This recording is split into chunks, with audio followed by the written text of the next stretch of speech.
Alright, this is Support Vector Machines Part 2. If you haven't seen Part 1, you should be able to find it on my channel. So before we go over any new content, let's briefly go over what we went over last time.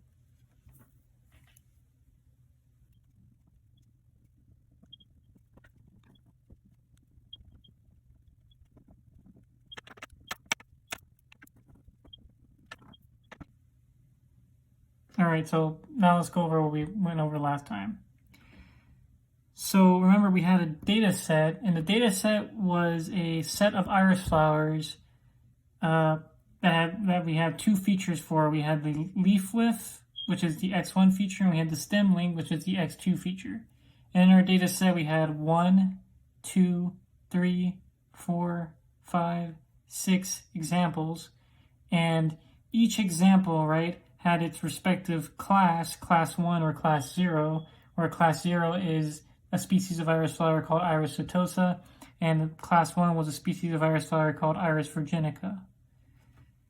Right? And our goal was to take a new data point, say in this feature space X, say this data point here, marked by the X, and using this old data set X, classify this new data point X that we've just received as a Iris setosa or Iris virginica. And remember, the way we did that was we took our old data set and then we divided the class 0 Iris setosa examples from the class 1 Iris virginica examples with a line, and that line was defined by W transpose, which are parameters, times X plus B is equal to 0. And that line divided our two classes in the feature space. And if you were to the right of that line, right, you would be classified as class 1 or Iris virginica in this case, and all the Iris virginicas are on this side. And if you're to the left of that line, then you would be classified as Iris setosa or class 0, since all the Iris setosa examples are on the left of that line. And so for this X, it would be classified as Iris setosa since it's to the left of the line. So it would be a purple point, right? This would be a purple point. And I think that's good for review.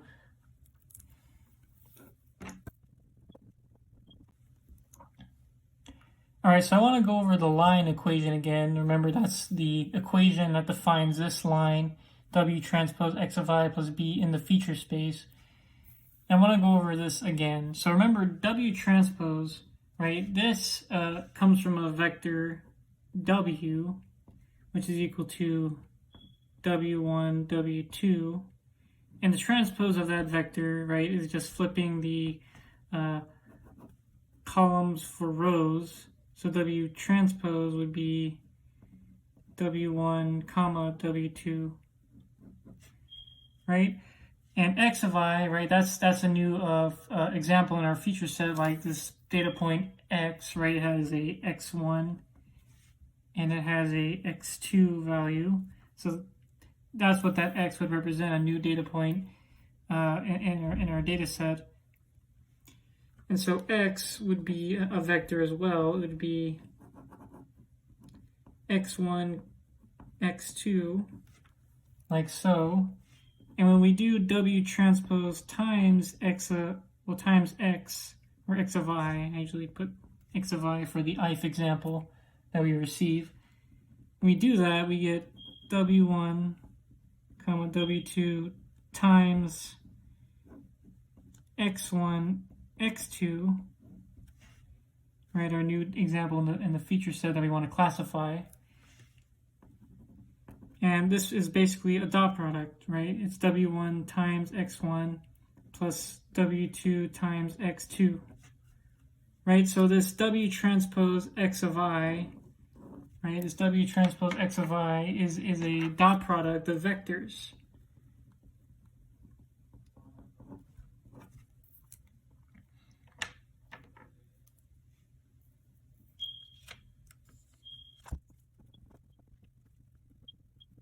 I want to remind you what the dot product represents. So remember, dot product of vectors or rather what a dot product means.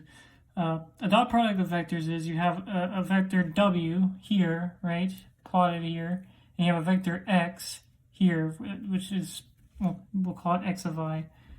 Right, so we have a vector x of I and we have a vector w, right? And the dot product between vector w and the vector x tells us how aligned the two vectors are, right? So if w and x are very aligned like this, right, then, you know, the dot product, w transpose x of I, this dot product would be much greater than 0. And if w and x were perpendicular, right, the dot product w transpose x of I, right, the dot product w transpose x of I will now be equal to 0, right, because they're unaligned. This is w and this is x of I. It's supposed to be x of I also. And if they're anti-aligned, right, if you have w here and x is kind of in a negative direction of w, it's in the opposite direction of w, then w transpose x of I is less than 0.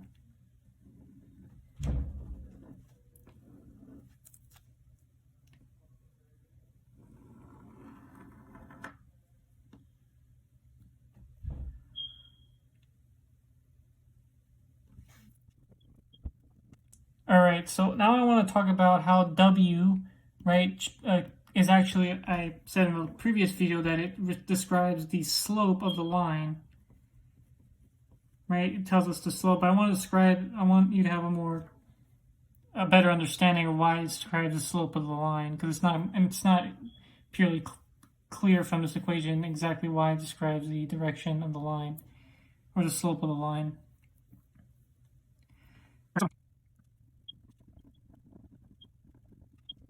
All right, so let's say we have our feature space here where x1, remember, was the leaf width and x2 was the stem length for a specific example.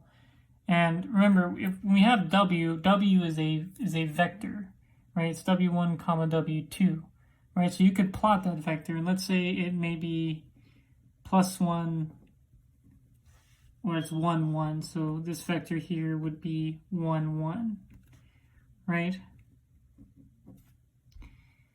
And remember, and also say, let's say b is equal to 0, just for demonstration purposes, but you'll see that everything works out even if b is not 0.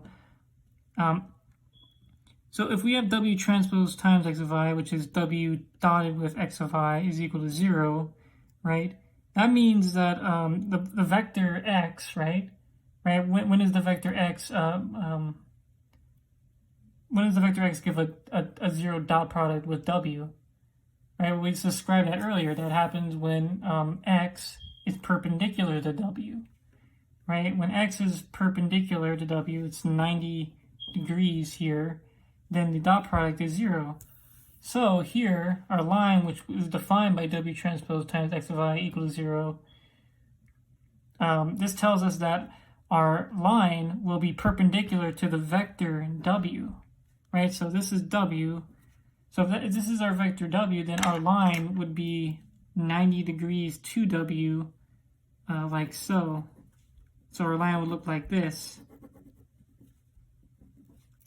And this equation describes our line.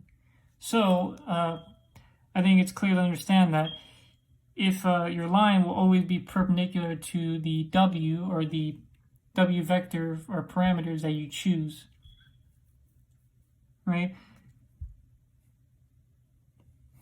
And so also if I also described up here, if x of I, your vector, is parallel with w or is aligned with w, right? This x of I is in the same direction as w in this picture, right? Then your dot product is greater than 0, right? Right, and so here, any x of I you pick here, let's pick this x of I, this x of I, this x of I, right? All of these, right? All of these vectors are in the same direction as w here. They're in the same direction as w here, and so their dot product will always be greater than 0. And so all the points here are going to have a positive dot product or a positive W transpose X of I, right?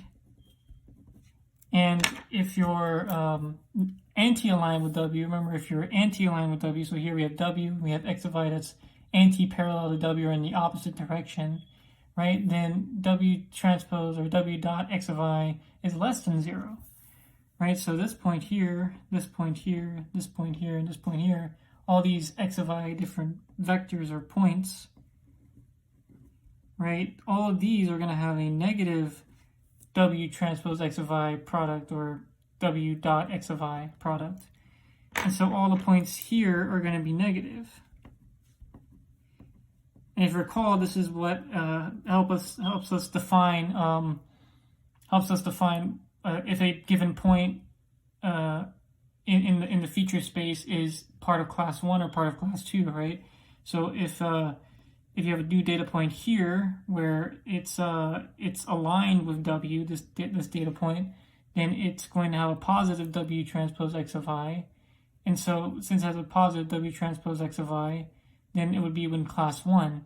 And if you have a data point here, right, a data point here, right, then it's anti-aligned with W, right? It's in the opposite direction. And so it's going to have a negative W transpose X of I product. And so it's going to be part of class 2. So this would be, this would be a circle for class, well, it would be class 0. And this was a class 1, right? As I showed earlier on the other page, right? This was class 0 and this was class 1. And so now I hope you better understand that how this W defines the direction of our line, right? It's always, the direction of our line is always perpendicular to W, since when you're dot product, since we have a dot product here and S equal to 0, and that only occurs when the vector X of I is perpendicular to W.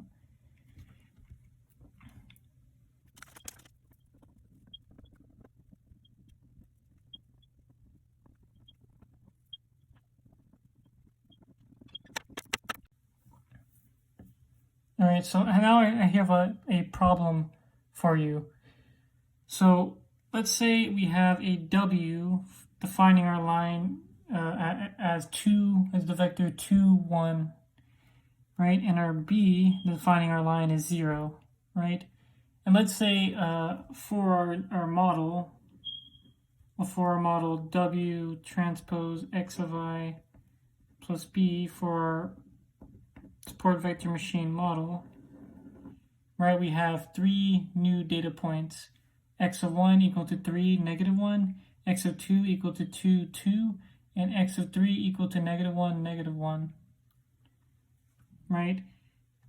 And the question is, what is the class of each of the data points, the x1, x2, x3 data points, if W transpose X of I is greater than 0 is defines class 1, and W transpose X of I is less than 0 defines class 0. So go ahead and probably try to solve for what class each of these 3 data points belong to, given W is this vector here and B is 0, and our model is W transpose X of I plus B is equal to 0. And I will give the solutions in a moment.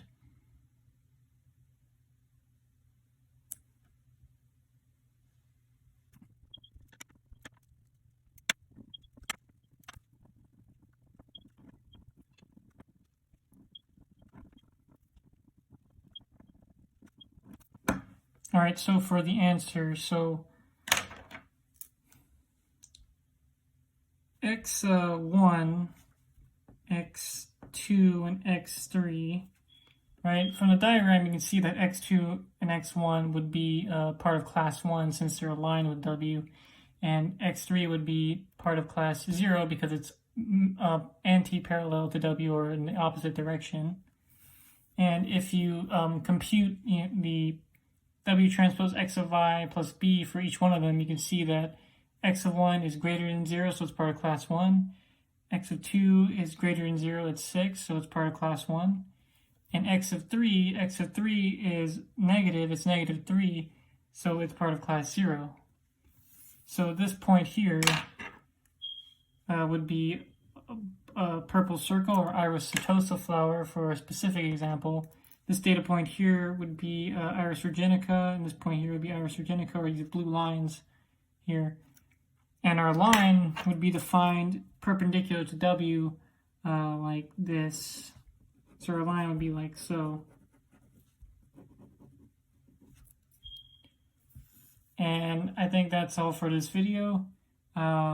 If you liked it, please thumbs up, and I'll see you next time.